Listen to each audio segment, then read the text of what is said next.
چھپن چور کا واقعہ۔ ایک اندھا بھکاری تھا جو اپنے آنکھیں چھپائے رکھتا تھا۔ اس کا سوال کرنے کا انداز بڑا عجیب تھا۔ وہ لوگوں سے کہتا تھا، جو مجھے کچھ دے گا اس کو ایک عجیب بات سناؤں گا، اور جو زائد دے گا اس کو ایک عجیب چیز بھی دکھاؤں گا۔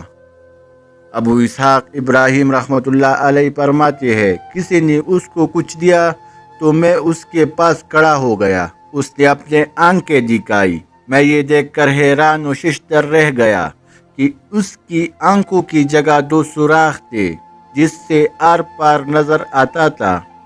اب اس نے اپنی داستان حیرت نشان سنانی شروع کی۔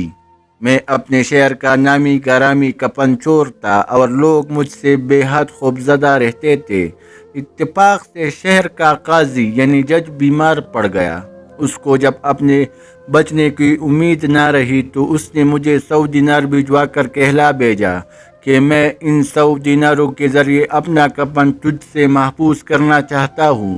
میں نے حامی بھر لی۔ اتفاقاً وہ تندرست ہو گیا، مگر کچھ عرصے کے بعد پھر بیمار ہو کر مر گیا۔ میں نے سوچا کہ وہ عطیہ تو پہلے مرض کا تھا، لہٰذا میں نے اس کی قبر کھود ڈالی۔ قبر میں عذاب کے آثار تھے اور قاضی قبر میں بیٹھا ہوا تھا اور اس کے بال بکھرے ہوئے تھے اور آنکھیں سرخ ہو رہی تھی۔